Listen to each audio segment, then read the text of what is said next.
26 batch. তো আজকে আমরা কথা বলবো হচ্ছে আমাদের দুইটা বিগ বয় ফিজিক্স। তো আমরা আজকে জানবো যে আমরা এইচএসসি 26-এর ফিজিক্স কীভাবে অনেক তাড়াতাড়ি শেষ করতে পারি। মোটামুটি একটা পেপারের জন্য আমরা মোটামুটি 5 দিন সময় রাখতেছি, কারণ আমাদের হাতে এখন আছে 2 মাসের মতো। তো অলরেডি শিক্ষা বোর্ড আমাদেরকে বলে দিচ্ছে যে আমাদের জুলাইয়ের 2 তারিখে এক্সাম হচ্ছে। তো জুলাইয়ের 2 তারিখ যদি এক্সাম হয় তাহলে আমরা শিওর থাকতে পারি যে আমাদের খুব তাড়াতাড়ি তোমার বলতে পারো যে এইচএসসির সব সাবজেক্ট শেষ করতে হবে।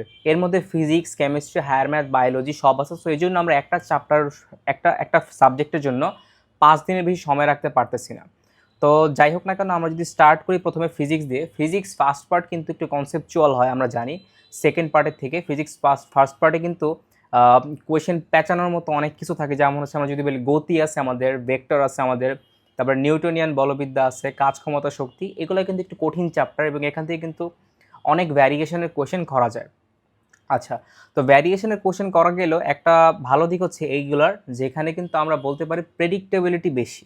ঠিক আছে, আমাদের বাকি যে চ্যাপ্টারগুলো আছে এগুলো প্রেডিক্টেবিলিটি অনেক বেশি। যেমন হচ্ছে আমরা যদি বলি মহাকর্ষ বিকর্ষ, পদার্থের গাঠনিক ধর্ম, তারপর হচ্ছে আদর্শ গ্যাস, তারপর হচ্ছে পর্যাবৃত্ত গতি, এগুলো কিন্তু একটু ইজি চ্যাপ্টার। সো এগুলো কিন্তু আবার অনেক ইজিলি প্রেডিক্ট করা যায়, এগুলোর ভ্যারিয়েশন তুলনামূলক কম। সো এই জন্য আমরা বলতে পারি যে ফিজিক্স ফার্স্ট পার্টটা হচ্ছে একটা মিক্স একটা সাবজেক্ট, মানে কঠিনও না বেশি, বেশি হার্ড ইজিও না। সো কথা হচ্ছে আমরা এগুলাকে কীভাবে 7 দিনে শেষ করব। তো প্রথমত আমাদেরকে 5 দিন আমরা সময় রাখতেছি, এখানে 7 দিন না 5 দিন, 5 দিন সময় রাখতেছি আমরা একটা পার্টের জন্য। তো ফার্স্ট পার্ট আমরা পড়ছি প্রথম 5 দিনে। তো প্রথম 5 দিন আমাদের পড়ার জন্য আমাদের যে স্ট্র্যাটেজিটা থাকবে সেটা হচ্ছে প্রথমত হচ্ছে আমাদের নাম্বার 1 হচ্ছে ফর্মুলা নোটস, তাই না? তো ফর্মুলা নোটস আমাদেরকে বানাইতে হবে। প্রথমে ফর্মুলা নোটসগুলো আমরা কীভাবে বানাবো, এখন প্রশ্ন আসতে পারে। সো আমি এখানে দেখাচ্ছি, আমাদের কাছে একটা ফর্মুলা নোটের একটা খাতা আছে। তো তোমরা দেখতে পারতেছো কিনা জানি না, এই দেখো, এটা হচ্ছে আমাদের ভেক্টরের ফার্স্ট যে টপিকটা আছে ভেক্টর। এই ভেক্টরের প্রথম ফর্মুলা নোট, যদিও আমি এটা আমাদের শর্টে দিছি কীভাবে আমরা ফর্মুলা নোট বানাবো। তারপর হচ্ছে নিউটনিয়ান মেকানিক্স আছে, তারপর হচ্ছে আমাদের তোমার কাজ ক্ষমতা শক্তি। মোটামুটি বলতে পারো যে প্রত্যেকটা চ্যাপ্টারের আমাদের ফর্মুলা নোট আছে। কিন্তু কথা হচ্ছে যে এটার একটা বিশেষত্ব হচ্ছে যে মাত্র 1 পৃষ্ঠার মধ্যে আমরা, সর্বোচ্চ গেলে 2-3 পৃষ্ঠার মধ্যে, সব বড় বড় চ্যাপ্টার হলে, যেমন নিউটনিয়ান মেকানিক্সে 2-3 পৃষ্ঠা লাগছে, বাট এছাড়া মেজরিটি চ্যাপ্টারই আমাদের 1 পৃষ্ঠার মধ্যেই মানে হয়ে গেছে। সো আমরা বলতে পারি আমাদেরকে কম্প্যাক্ট একটা শর্ট নোট বানাইতে হবে। তো শর্ট নোট বানানোর কারণ হচ্ছে যে ধরো আমাদের এইচএসসিতে কিন্তু অ্যাডমিশনের মতো এত এত বেশি ডিপ থেকে কোশ্চেন আসে না। তো তোমার যদি ফিজিক্সে মোটামুটি বেসিক ক্লিয়ার থাকে, আর হচ্ছে তোমরা বলতে পারো যে এই ফর্মুলাগুলো সব ঠোঁটের আগায় থাকে, তাহলে তুমি এইচএসসিতে 100% শিওর থাকো যে তুমি এক্সাম, এটা যাই হোক না কেন, এটা সৃজনশীল হোক, এটা হচ্ছে এমসিকিউ হোক, এটা হচ্ছে কক হোক, তুমি এখানে আটকাবা না। তো প্রথমত আমি বলি হচ্ছে সৃজনশীল নিয়ে কথা বলি। সৃজনশীল আমরা কীভাবে শেষ করব? তো সৃজনশীলের জন্য যেটা বললাম যে আমার ফর্মুলা জানাটা খুব ইম্পর্টেন্ট। ফর্মুলা জানতে হবে এবং হচ্ছে এখন আপাতত কোনো ক্লাস দেখা দরকার নেই 5টা দিন। এই 5 দিনে আমরা একদম আমাদের নিজস্ব ওয়েতে আমরা নিজের মাটিটা শক্ত করব, নিজস্ব ওয়েতে আমাদের ফিজিক্সটা শেষ করব। তো নিজস্ব ওয়েতে ফিজিক্স শেষ করার জন্য যেটা বললাম, প্রথমত আমাদের ফর্মুলা নোট বানাইতে হবে। তারপর হচ্ছে ফর্মুলা নোট বানানোর পর এখন আমরা কি করব, এখন আমরা সরাসরি কোয়েশ্চেন সলভ করতে বসে যাব। খুব অদ্ভুত লাগতে পারে শুনে, বাট এটা হচ্ছে একটা স্ট্র্যাটেজি। আমি এইচএসসি 23 ব্যাচ, আমি আমার ফিজিক্সে 200-তে 193 পাইছিলাম। এটা একদম সত্য কথা, একদম কসম কাইটা বলতেছি। বাট কথা হচ্ছে যে আমি কিন্তু এইচএসসি পুরো টাইম এত বেশি পড়াশোনা করি নাই ফিজিক্স। খুব অল্প টাইম পড়াশোনা করি কিন্তু আমি আমার এইচএসসিতে খুব ভালো একটা রেজাল্ট করছি। সো বলতে পারো আমি 5 দিন না হলেও মোটামুটি 10 দিনের মধ্যে একটা টপিক শেষ করছিলাম। তোমাদেরকে জিনিসটাকে আরেকটু কম্প্যাক্ট ওয়েতে আনতে হবে। সো তোমরা কীভাবে আনবা? তো যেটা বললাম যে প্রথমত ফর্মুলা নোট বানাবা, তারপর হচ্ছে ডিরেক্ট কোয়েশ্চেন সলভ করতে বসে যাবা। ধরো তুমি ভেক্টরের কোয়েশ্চেন সলভ করতেছো, নদী নৌকার কোয়েশ্চেন সলভ করতেছো। আমি যেহেতু বললাম তোমাকে ফর্মুলা নোট বানাইতে, ফর্মুলা নোট তুমি মনে করো যে তোমার যেই কোর্সে আসো, কোর্সের স্লাইড থেকে বানাইতে পারো, অথবা হচ্ছে উদ্ভাসের কনসেপ্ট বুক, এটা খুব ভালো একটা সোর্স ফর্মুলা নোট বানানোর জন্য, ওইখান থেকে বানাইতে পারো। বানানোর পর এখন যেটা বললাম, তুমি ধরো ভেক্টরের নদী নৌকার কোয়েশ্চেন সলভ করতেছো। এখন তুমি কি করবা, তুমি তোমার মানে সলভ করার সময় পাশে নোটটা রাখা দিবা, ফর্মুলা নোটটা। তো ফর্মুলা নোটটা রাখার পর এখন তোমাকে করতে হবে টেস্ট পেপার, যেটা মন চায় এটা নাও। অনেকে প্রশ্ন করে টেস্ট পেপার কোনটা নিব, উদ্ভাস নাকি হচ্ছে আমাদের পাঞ্জেরি, তোমার যেটা ভালো লাগে। বাট আমি রেকমেন্ড করি উদ্ভাস, কারণ উদ্ভাস এটা অনেক ক্লিন এবং হচ্ছে অনেক অল্প কোশ্চেন। বাট অল্প কোশ্চেন হওয়াতে একটা জিনিস হয়েছে কি যে এখানে অল্প কোয়েশ্চেন সলভ করলেই তোমার মনে করো যে তারা এমনভাবে জিনিসটাকে সাজাইছে যে অল্প কোয়েশ্চেন সলভ করলেই তোমার বাকি যে কনসেপ্ট সব ক্লিয়ার হয়ে যাবে, তুমি মানে সব কোয়েশ্চেনই মোটামুটি আয়ত্তে আনতে পারবে। তো এখন কথা হচ্ছে যে আমরা কীভাবে কোয়েশ্চেন প্র্যাকটিস করব। তো যেটা বললাম যে তুমি ফর্মুলা নোটটা পাশে নিবা এবং হচ্ছে একটা কোয়েশ্চেন, ধরো তুমি নদী নৌকার কোয়েশ্চেন সলভ করতেছো, তাই কি? ঠিক আছে, ধরো তোমাকে এখন দিছে কি যে সর্বনিম্ন সময় নদী পারাপারের সর্বনিম্ন সময় নদী পারাপারের যে কেসটা, সেটা এখন তোমাকে টাইমের মান বের করতে দিচ্ছে, তুমি জানো না সূত্র কি। এখন তুমি হঠাৎ করে তোমার মাথায় ক্লিক করবে, আচ্ছা তাহলে আমি এখন ডিরেক্ট সরাসরি আমাদের ফর্মুলা নোটসে চলে যাই। ফর্মুলা নোটসে চলে যাওয়ার পরে আমাদেরকে দেখতে হবে যে কোথায় আছে আমাদের কেসটা। যেমন আমি দেখো এভাবে লিখছি, এই যে সর্বনিম্ন সময়ে আমাদের কিভাবে নদী পারাপার হইতে হয়, দেখো এই কয়েকটা মানে জায়গার মধ্যে আমি পুরাস মানে সর্বনিম্ন সময় কেমন নদী পার করতে হয় এই সবগুলো লিখছি। ঠিক আছে, সো এইটা লেখার একটাই কারণ, সেটা হচ্ছে যে এভাবে লিখবা, আর তুমি যখন প্র্যাকটিস করবা এইটা থেকে তুমি দেখবে যে তোমার কাছে এত ছোট ছোট জিনিস আছে, তুমি যখন নিজে নিজে প্র্যাকটিস করো তখন তোমার নিজের উপর একটা মোটিভেশন আসবে যে না আমাকে এত কিছু পড়তে হবে না। ঠিক আছে, যে আমি এত কিছু পড়বো না, আমি জাস্ট কোয়েশ্চেন করতেছি, আমি আটকাবো, আমি জাস্ট ফর্মুলাটা দেখবো এবং হচ্ছে ওইটা আমার মাথায় সারা জীবনের জন্য গেঁথে যাবে। এটা হচ্ছে একটা গোল্ডেন টিপ তোমার জন্য। সত্যি কথা মাথায় রাখো যে এই জিনিসটা তুমি যদি ফলো করতে পারো থ্রু আউট দ্য এই যে বাকি 2 মাস, তাহলে তুমি সবগুলো সাবজেক্টেই মোটামুটি খুব ভালোভাবে তুমি পার করতে পারবে। বিশেষ করে ফিজিক্স আর ম্যাথে তো 100%, যেখানে ফর্মুলার ডিপেন্ডেন্সি অনেক বেশি। আচ্ছা, তো ফিজিক্স ফার্স্ট পার্টে যেটা বললাম যে ফর্মুলা দেখবো আর এভাবে হচ্ছে আমরা মানে কোয়েশ্চেন সলভ করবো। এখন কথা হচ্ছে কতগুলো কোয়েশ্চেন, অনেক কোয়েশ্চেন আছে তো আমাদের। সো মোট কথা হচ্ছে 2026 থেকে 2026 তোমরা 2025 থেকে 2019 পর্যন্ত যত কোয়েশ্চেন আছে এগুলো আমরা ট্রাই করবো সলভ করার। এখন কথা হচ্ছে 5 দিন আমরা এতগুলো কীভাবে সলভ করবো।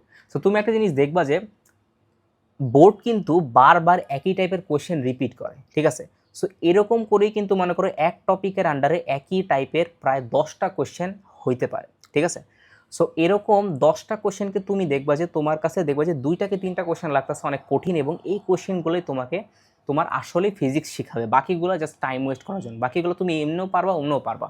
তো এই 2-3টা কোয়েশ্চেন দেখবা, এই 2-3টা কোয়েশ্চেনে বেশি ফোকাস দিবা। ঠিক আছে, দেখবা যে সবচেয়ে কঠিন যে এই দুইটাতে কোয়েশ্চেন সলভ করবা, দেখবা যে একটা টপিকে তোমার মানে টাইম অনেক কমে যাচ্ছে। ঠিক আছে, সো এভাবে করে তুমি ধরো যে তুমি ফিজিক্সের সবগুলো চ্যাপ্টার শেষ করতে পারলা না, তোমার কাছে আছে 10টা চ্যাপ্টার, অ্যাটলিস্ট তুমি যদি 6টা কি 7টা চ্যাপ্টারও ফিজিক্সের শেষ করতে পারো 5 দিনের মধ্যে, তাও অনেক কিছু। আমি কমায় বলছি 5 দিন, কারণ আমি জানি তোমাদেরকে যদি আমি বলি 10 দিন তোমরা লাগাবা 20 দিন, সেই জন্য বলছে 5 দিন তোমরা একটা টাইম রাখো। তোমরা এইভাবে করে কনসিস্টেন্টলি প্র্যাকটিস করো এবং একটা পার্ট এই 5 দিনে ধরে, মানে যেহেতু তুমি 5 দিনে ফিজিক্স ধরছো আর অন্য কোনো পার্ট ধরো না। ঠিক আছে, রিভিশন দিতে পারো বাট নতুন কিছু ধরো না। যেমন তুমি মনে করো যে ম্যাথের কনিক পার্টটা পড়ো না, তুমি চাইতেছো এখন ম্যাথের কনিক পার্টটা পড়বা, বাট তুমি যদি এখন ম্যাথের কনিক পার্টটা পড়তে যাও, এই যে ফিজিক্সে যে 5টা দিন তুমি যে মানে এভাবে পড়তে মানে এই স্ট্র্যাটেজিটা ফলো করছো, আমার স্ট্র্যাটেজিটা বা যার স্ট্র্যাটেজি ফলো না করো না কেন, তুমি এই স্ট্র্যাটেজি ফলো করার সময় ফিজিক্সের কোয়েশ্চেন সলভ করার সময় তুমি হয়তো বা কেমিস্ট্রির অর্গানিক কেমিস্ট্রি রিভিশন দিতে পারো, পরিমাণগত রসায়ন রিভিশন দাও, সমস্যা নাই, কনিক্স রিভিশন দাও, ত্রিকোণমিতি রিভিশন দাও, যোগজীকরণ রিভিশন দাও, বাট নতুন কিছু পড়ো না। তুমি ধরো যোগজীকরণ পড়ো নাই, তো এই 5 দিনের মধ্যে ফিজিক্সের মাঝখানে অন্য কিছু ঢুকে জগা খিচুড়ি পাকানোর কোনো দরকার নেই, কারণ এইসব করলে তোমারই ক্ষতি। আচ্ছা, সো এভাবে আমি আশা করি 5 দিনের মধ্যে তুমি মোটামুটি 50% 60% সিলেবাস তুমি ফিজিক্স ফার্স্ট পার্টে শেষ করে ফেলবা। যদিও এটা অনেক টাফ কাজ এবং 1% মানুষই করতে পারবে আর 1% মানুষই অনেক ভালো করবে। আচ্ছা, এ হচ্ছে আমাদের ফিজিক্সের ফার্স্ট পার্ট বা ফার্স্ট পার্টের স্ট্র্যাটেজি। সেকেন্ড পার্টও আমাদের সেম স্ট্র্যাটেজি থাকবে। সেকেন্ড পার্টে আবার একটা ভালো জিনিস হচ্ছে, সেকেন্ড পার্টে কিন্তু কনসেপচুয়াল কোয়েশ্চেন কম হয়।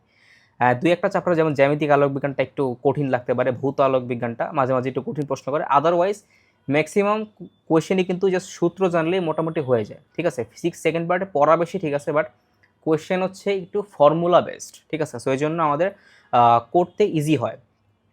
তো এই হচ্ছে আমাদের ফিজিক্সের তোমার সৃজনশীলের স্ট্র্যাটেজি। এবার হচ্ছে আমরা বলি ক খ এর জন্য আমরা কি করতে পারি। সো ধরো আমরা physics first part second part শেষ করে ফেলাম এভাবে, এবার হচ্ছে ক খ। সো ক খর জন্য আমি তোমাকে জাস্ট একটা জিনিস সাজেস্ট করতে পারি, সেটা হচ্ছে যে হয় তুমি ইসাক স্যারের পিছনে দেখবা যে অনুশীলনীর শেষে কয়েকটা ক খ থাকে, এগুলা জাস্ট পড়ো, এগুলো 100% মোর দেন এনাফ। ঠিক আছে, অথবা হচ্ছে ধরো যে তুমি উদ্ভাসের যে ওই যে টেস্ট কোয়েশ্চেন ব্যাংকটা আছে এইচএসসির, ওইটার দেখবা যে শেষে কয়েকটা কোয়েশ্চেন দেওয়া আছে এবং সত্যি কথা বলতে যে ওই কোয়েশ্চেনগুলো বারবার ঘুরে আসে, এর বাইরে বলতে পারো যে মেজরিটি কেসেই কিছু কোনোদিনও কোয়েশ্চেন করে না, দুই একটা জায়গায় করতে পারে, ব্যাড লাক, বাট এছাড়া দেখবা যে মোস্ট অফ দ্য জায়গাতে তোমার কোনো ঝামেলা হচ্ছে না, তুমি সবগুলো জায়গায় মনে করো যে এই কয়েকটা মানে এই পরে মানে কক্ষ পরে তুমি 100% অনেক ভালো করতেছো। তো এবার আসি আমরা যে আমাদের কক্ষ আমরা জানলাম যে এভাবে করবো। কক্ষ হচ্ছে অন্য, আমি যদি আবার সামারি করি জিনিসটাকে, এইচএসসি উদ্ভাসের কোশ্চেন ব্যাংক রেকমেন্ডেড, ইসাক স্যারের বইও করতে পারো, ইসাক স্যারের বই অনেকগুলা থাকে। সো আমি জানি এখানে অনেকে ডিমোটিভেট হয়ে, মেজরিটি ডিমোটিভেটেড হয়ে করতে পারবে না, সো এই জন্য উদ্ভাসের জায়গা, উদ্ভাসের যে কোশ্চেন ব্যাংক আছে ওখানে কম আছে। আমার কথা হচ্ছে কম পড়ো বাট ভালোভাবে পড়ো। সো এবার হচ্ছে আমরা বলবো এমসিকিউ। এমসিকিউর জন্য আসলে আমি বলবো যে অনেকে আছে, দেখবা যে একটা জিনিস আমি তোমাকে বলি, এইচএসসির আগে এটা তোমাকে অনেকে ট্র্যাপে ফেলাবে। দেখবা যে অনেক ভাইয়ারা দেখবা যে এইচএসসির জাস্ট একদিন দুদিন আগে বলবে যে এই 300 এমসিকিউর মধ্যেই তোমাদের সব কমন পড়তেছে, এই 100 এমসিকিউর মধ্যেই তোমাদের সব কমন পড়তেছে। বাট এটা যে কতবার একটা বোগাস, এটা যে কতবার একটা মিথ্যা কথা, এটা যারা মনে করো যে এই ট্র্যাপে পড়ছে তারাই খুব ভালো মতো জানে। হ্যাঁ, এই যে এসএসসি 26-এর যে এক্সাম হলো একটা, এই মনে করো তোমাদের তো ছোটো ভাই এসএসসি 26-এর এক্সাম হলো, বাংলা ফার্স্ট পার্টের আগের দিন যারা এই কাজটা করছে, ওই যে 300-400 এমসিকিউ দেখে গেলে আমার একদম মানে সব হয়ে যাবে, ওরা দেখছে ওরা মেজরিটি এমসিকিউতে বাস খাইছে। এমসিকিউতে বাস খাওয়ার মেইন কারণ হচ্ছে এটা যে নিজে প্র্যাকটিস না করে আমরা অন্যের এমসিকিউ করতেছে ওই ভিডিও দেখি, তো আসলে ওটা আমার স্কিল বাড়তেছে না, যার যে প্র্যাকটিস করছে তার স্কিল বাড়তেছে। এই গেল এমসিকিউ। এরপর হচ্ছে এমসিকিউর জন্য আরেকটা যে স্ট্র্যাটেজি আমি ফলো করতে বলি, এটা হচ্ছে শর্টকাট শেখা। ঠিক আছে, অনেকেই বলবে শর্টকাট শিখতে হয় না, শর্টকাট খারাপ, এগুলা ভাই বোগাস কথাবার্তা। তোমাকে শর্টকাট শিখতে হবে। তুমি যদি এমসিকিউতে শর্টকাট শিখো আবার সিকিউতে শর্টকাট অ্যাপ্লাই করতে যাও না, তাহলে কিন্তু দেখবা যে তুমি যেখানে 4-4 পাওয়ার কথা ঘ নাম্বারে, তুমি এখানে 4-2 পেয়ে বসে আসো, খামাখা 2 নাম্বার কেন লুজ করবা। সো কথা হচ্ছে যে এমসিকিউতে শর্টকাট শিখতে হবে, কারণ এমসিকিউ তুমি আন্দাজি ডাগাইছো নাকি তুমি মনে করো যে বুঝা ডাগাইছো নাকি তুমি মানে বেসিক দেওয়া করছো নাকি হচ্ছে শর্টকাট দিয়ে করছো, ওটা ডাজেন্ট ম্যাটার। ম্যাটার করা হচ্ছে তোমার কি অ্যান্সারটা ঠিক আছে কিনা। এমসিকিউ সেটা জাস্ট ওএমআর এর নিচে দিবে, এবার দেখবে যে 25টার মধ্যে কয়টা আছে, যার 25টা হয়েছে 25টা, এখন সে দেখা লেখছে নাকি সে মানে শর্টকাট দিয়ে লেখছে, ডাজেন্ট ম্যাটার। সো শর্টকাট শিখতে হবে। প্রত্যেকটা চ্যাপ্টারে দেখবে যে কিছু কিছু ইম্পর্টেন্ট শর্টকাট আছে। সো অনেকেই বলে অ্যাডমিশনে গিয়ে শর্টকাট শিখতে, সত্য কথা, বাট অ্যাডমিশনের আগে তুমি যদি শর্টকাটগুলো শিখো, তুমি বলতে পারি যে 100% পোলাপানদের থেকে আগায় থাকবা। দেখবা যে কোনো পোলাপান অ্যাডমিশনের আগে শর্টকাট শিখবে না। শর্টকাটের প্রতি অনীহার কারণ হচ্ছে যে এই যে কিছু মানে আবেগী ভাইয়ারা আছে, বলবে যে ভাই শর্টকাট শিখো না, শর্টকাট শিখলে তুমি বাস খাবা, শর্টকাট শিখলে তোমার বেসিক ধ্বংস হয়ে যাবে। ঠিক আছে, হ্যাঁ সত্য কথা, অনেক বেশি যদি তুমি শর্টকাট শিখো, শুধু শর্টকাটের উপর রিলে থাকো, তাহলে সমস্যা। বাট তোমাকে তো কেউ বলতেছে না যে শুধু শর্টকাট পড়তে, তোমাকে বলছে শর্টকাট কেন পড়তে, শর্টকাট পড়তে বলছে কারণ হচ্ছে তোমার এমসিকিউতে তোমাকে লাইটনিং ফাস্ট ওয়েতে দাগাইতে পারতে হবে। হ্যাঁ, তুমি যদি মনে করো তুমি তোমার এমসিকিউতে অ্যাকুরেসি বাড়াইতে পারো, ঠিক আছে, এমসিকিউ প্র্যাকটিস করবো কোন জায়গা থেকে, এমসিকিউর অ্যাকুরেসি বাড়ানোর জন্য এমসিকিউ প্র্যাকটিস করতে হবে। সেটাও বলতেছি, সেটা হচ্ছে উদ্ভাসের কোশ্চেন ব্যাংক অথবা যে টেস্ট পেপার।